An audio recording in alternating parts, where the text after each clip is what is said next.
ഡൽഹി സ്ഫോടനത്തിൽ പൊട്ടിത്തെറിച്ച I-20 car ഓടിച്ചത് ഡോക്ടർ ഉമർ മുഹമ്മദ് എന്ന് സ്ഥിരീകരണം. ഡോക്ടർ ഉമർ പ്രവർത്തിച്ചത് തുർക്കി ആസ്ഥാനമായ ഉകാസ എന്ന രഹസ്യ ഹാൻഡിലിന്റെ നിർദ്ദേശം അനുസരിച്ചെന്നാണ് കണ്ടെത്തൽ.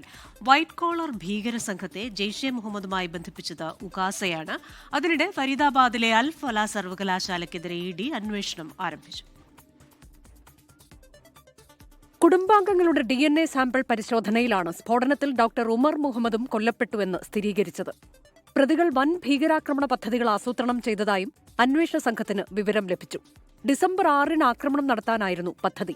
ഡോക്ടർ ഉമർ മുഹമ്മദും ഡോക്ടർ മുസ്മിൻ ഷക്കീലും തുർക്കി സന്ദർശിച്ചതായും അന്വേഷണ സംഘത്തിന് വിവരം ലഭിച്ചു.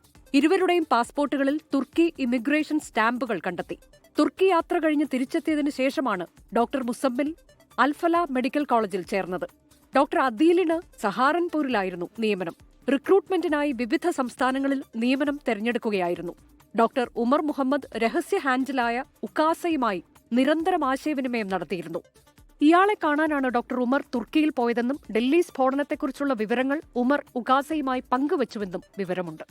ഉകാസ എന്ന വാക്കിന് അറബിയിൽ ചിലന്തി എന്നർത്ഥം. തുർക്കി കേന്ദ്രീകരിച്ചുള്ള ഉകാസ എന്ന രഹസ്യ ഹാൻഡിലിനു പിന്നിൽ ആര്? അന്വേഷണ സംഘം പരിശോധിക്കുകയാണ്.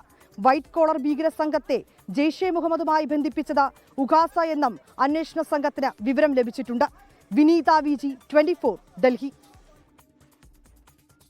ലോകത്തെവിടെയായാലും ഏത് സമയത്തും 24 വാർത്തകളും ഓഗ്മെന്റഡ് റിയാലിറ്റി പാക്കേജുകളും എക്സ്പ്ലെയിനറുകളും വിശദമായി കാണാൻ ഞങ്ങളുടെ YouTube ചാനൽ നിങ്ങൾക്ക് സബ്സ്ക്രൈബ് ചെയ്യാം.